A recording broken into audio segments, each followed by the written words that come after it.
ইমানখিনি ইনফ্ৰাষ্ট্ৰাকচাৰ কৰাৰ পিছত গতিকে 5 বছৰত তেওঁলোকে কিমান টকাৰ গণ্ডগোল কৰিব পাৰে বুলি ৰাইজে ভাবে তেনেকৈ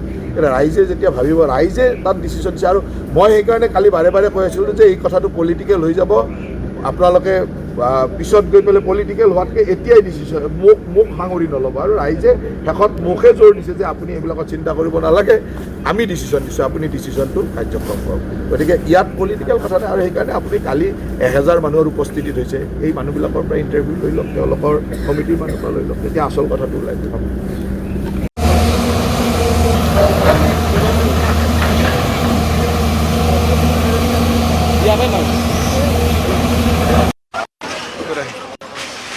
আজি গুৱাহাটী মহানগৰীৰ যি বানপানীৰ সমস্যা এই সমস্যা নিৰাময়ৰ কাৰণে আমি শিলহাকৰ অৱস্থিত এই ধৰণৰ যিকেইটা ইনষ্টিটিউট বা বিভিন্ন ধৰণৰ অনুষ্ঠান আছিল এই অনুষ্ঠানখিনি একেলগে ইয়াৰ পৰা স্থানান্তৰৰ কথা পৰ্যায়ক্ৰমে আমি এটা এটাকৈ স্থানান্তৰ কৰি ভাঙি গৈ আছোঁ আজি IHM Indian institute of hotel management এটা অত্যন্ত ডাঙৰ অনুষ্ঠান আপোনালোকে দেখিছে যে প্ৰায় 15 বিঘা মাটিত এই অনুষ্ঠানটো আছিল ভাৰত চৰকাৰৰ এটা সংস্থা বা এটা অনুষ্ঠান ই যথেষ্ট লোকক শিক্ষা দীক্ষাও দি আছিল কিন্তু আমাৰ ভৱিষ্যতৰ তাগিদাত বা ভৱিষ্যতৰ গুৱাহাটীৰ বানপানী নোহোৱা কৰাৰ স্বাৰ্থত আমি এনেকুৱা অনুষ্ঠানো ইয়াৰ পৰা স্থানান্তৰ কৰাৰ সিদ্ধান্ত লৈছোঁ আৰু এই সিদ্ধান্ত মৰ্মে এতিয়া আমি অস্থায়ীভাৱে GS ৰোডত আমাৰ ইণ্ডাষ্ট্ৰি ডিপাৰ্টমেণ্টৰ এটা ঠাই তেওঁলোকক দিছোঁ তেওঁলোকে তাতে ইনষ্টিটিউটখন শ্বিফ্ট কৰিব আৰু তেওঁলোকৰ থকা হোষ্টেলৰ কাৰণে আমি আমাৰ যি গেমছ ভিলেজত আমাৰ GMDAৰ ফ্লেট আছিল সেইখিনি আমি তেওঁলোকক দিছোঁ এতিয়া টেম্পৰাৰী বা অস্থায়ীভাৱে তাত এই ইনষ্টিটিউটখন চলি থাকিব আৰু সোণাপুৰত তেখেতসকলক আমি মাটিও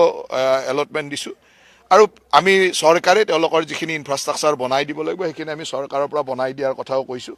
কিন্তু যেহেতু গুৱাহাটীৰ বানপানীৰ স্বাৰ্থত অন্ততঃ কৃত্ৰিম বানপানী নোহোৱা কৰাৰ স্বাৰ্থত এই শিলহাকোখন আমি বহল কৰিব লাগিব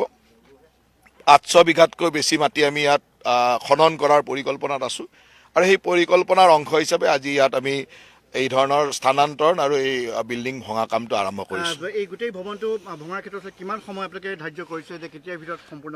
ভাঙিবলৈতো বহুত বেছি সময় নালাগিব কাৰণ এতিয়া তেওঁলোকক শ্বিফটিং কৰি থাকিব আমি ভাঙি গৈ থাকিম আজি আমাৰ এইটো যিটো আমাৰ মানে ক্লাছৰুমটো আজি ভাঙা আৰম্ভ কৰিছোঁ ইফালে হোষ্টেল আছে কোৱাৰ্টাৰ আছে একাডেমিক হেৰি আছে এই গোটেইখিনিয়ে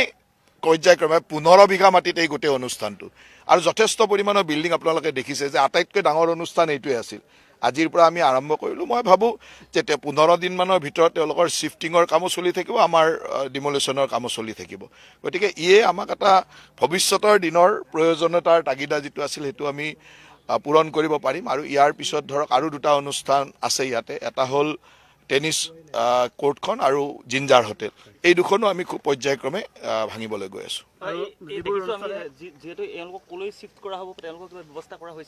ইতিমধ্যে IHMখন আমি মানে খ্ৰীষ্টান বস্তি আমাৰ GS ৰোডত আমাৰ ইণ্ডাষ্ট্ৰি ডিপাৰ্টমেণ্টৰ বিল্ডিং এটা আছিল আৰু প্ৰথম IHM তাতে আৰম্ভ হৈছিল আমি তালৈকে শ্বিফ্ট কৰিছোঁ তেওঁলোকৰ মানে ক্লাছৰুম বা একাডেমিক কামখিনিৰ কাৰণে আৰু হোষ্টেলৰ কাৰণে আমি গেমছ ভিলেজৰ যি আমাৰ GMDAৰ ফ্লেট আছিল সেই GMDAৰ ফ্লেট 19টা তেওঁলোকক ইতিমধ্যে আমি দিছোঁ তাত হোষ্টেলৰ ল'ৰা ছোৱালীখিনি থাকিব আৰু তেখেতসকলক আমি সোণাপুৰত 30 বিঘা মাটি দিছোঁ সোণাপুৰৰ 30 বিঘা মাটিত যিখিনি বনাই দিব লাগিব আমি চৰকাৰ সেই গোটেইখিনি বস্তু বনাই দিম কিন্তু বৰ্তমান সময়লৈকে যিখিনি প্ৰেক্টিকেল কৰিব লাগে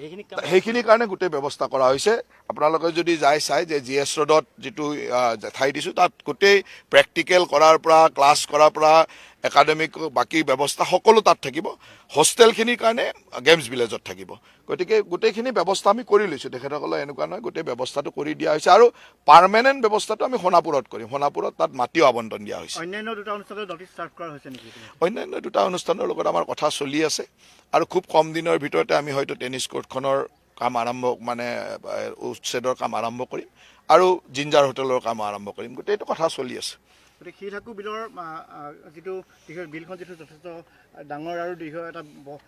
বহল এটা অঞ্চল যিহেতু এনেধৰণে দখল হৈ আছিলে গতিকে অন্যান্য কেনেধৰণৰ পদক্ষেপ ল'ব শিলহাকো বিলৰ শিলহাকো বিলৰ এই গোটেই অঞ্চলটো খালী কৰাৰ পিছত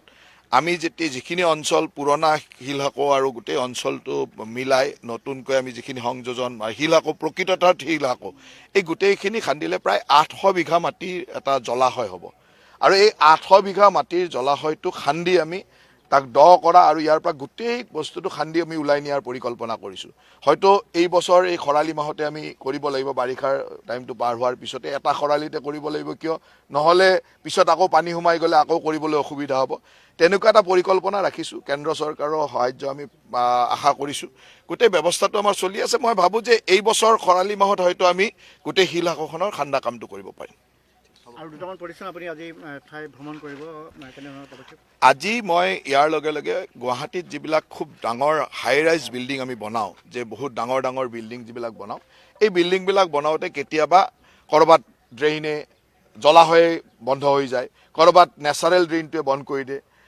নিয়মমতে আমাৰ বিষয়াসকলে চায় কিন্তু তথাপিতো কেতিয়াবা এই ইমানখিনি চাই ইনস্পেকশ্যন কৰি দিয়াৰ পিছতো বহু বছৰ পিছত গম পাওঁ যে এইটো আচলতে জলাশয় আছিল এইটো এনেকুৱা নলা আছিল সেই ধৰণৰ এতিয়া আমি তেনেকুৱা ডাঙৰ প্ৰজেক্ট য'ত হ'ব তাত মই হয় ছিনিয়ৰ অফিচাৰ নহয় মই নিজে যাম আজি মই নিজে এনেকুৱা 10-12টা অঞ্চললৈকে যাম যিবিলাকৰ পাৰ্মিশ্যনৰ কাৰণে তেওঁলোকে ইতিমধ্যে আমাক আবেদন কৰি থৈছিলে বা পাৰ্মিশ্যনৰ বাকী নিয়ম নীতিখিনি ফিল আপো কৰি থৈছে কেৱল মই নিজে চাব যাম আৰু মই আজি গৈ চাম যে ক'ৰবাত নেচাৰেল ড্ৰেইন ব্লক কৰিছে নেকি ক'ৰবাত মোৰ চোৱাৰ অন্য কথা নাই এফআইআৰ এইখিনিতো আৰু অফিচিয়েলি চাই সেইখিনি মোৰ কথা নাই মই মাত্ৰ চাব যাম যে ক'ৰবাত নেচাৰেল ড্ৰেইন ব্লক কৰিলে নেকি ক'ৰবাত জলাশয় পুতিলে নেকি এনেকুৱা ধৰণৰ যিবিলাক সমস্যা বহুদিন আগতে কৰি থৈ যোৱাৰ কাৰণে আজি এইবিলাক ভাঙিব লগা হৈছে সেইকাৰণে মই কৈছোঁ যে এতিয়া তেনেকুৱা ডাঙৰ হাই ৰাইজ বিল্ডিং হ'লে কোনোবা ছিনিয়ৰ বিষয়া অথবা মন্ত্ৰী নিজে যাম কেতিয়াবা GMDৰ চেয়াৰমেন যাব কেতিয়াবা মেয়ৰ যাব কেতিয়াবা মই যাম কেতিয়াবা কাৰণ এনেকুৱা ডাঙৰ ডাঙৰ প্ৰজেক্ট ইমান বেছি নহয় যে আমি যাব নোৱাৰোঁ আজিয়ে মই 11-12টা প্ৰজেক্টৰ পৰিকল্পনা ৰাখিছোঁ এই 11টা প্ৰজেক্ট যদি মই চাব পাৰোঁ তে মই গম পাই যাম ক'তো জলাশয় নাই ক'তো নেচাৰেল ড্ৰেইন নাই তেতিয়া আমি পাৰ্মিশ্যনটো দিব আৰু পাৰ্মিশ্যন দিয়াৰ আগতে চাব বিচাৰিছোঁ আৰু সেই ধৰণৰ এটা কাম আজি আৰম্ভ কৰিব বিচাৰিছোঁ কমপ্লেইন চাওক কমপ্লেইনটো বহুত মানে কমপ্লেইনৰ কথাটো এনেকুৱা যে অৰ্ডাৰ হৈ বনোৱা আৰম্ভ হোৱালৈকে কমপ্লেইন নাহে বনোৱা আৰম্ভ হৈ কাম যেতিয়া চলি থাকে পূৰ্ণ গতিত যায় তেতিয়াহে কমপ্লেইন আহে গতিকে কমপ্লেইন আহক বা নহওক আমি গৈ চোৱাতনো কি অসুবিধা আৰু এনেকুৱা নহয় গুৱাহাটীৰ ভিতৰতে এদিনতে মই 10-12টা চাব পাৰোঁ গতিকে আজি 10-12টা চালোঁ কিবা ৰৈ গ'ল আমাৰ মেয়ৰ ডাঙৰীয়া যাব চেয়াৰমেন যাব আমাৰ কমিশ্যনাৰ যাব কোনোবা ছিনিয়ৰ মানুহ এজন গ'লে কাৰণ আমি কেতিয়াবা অকল মানে যিখিনি ফিল্ডৰ কৰ্মচাৰী তেওঁলোকৰ ওপৰতে ভৰসা কৰি ফাইলত চহী কৰি দিওঁ ফাইলত চহী কৰাৰ আগতে অকণমান ছিনিয়ৰ কোনোবা এজন গৈ চোৱাটো ভাল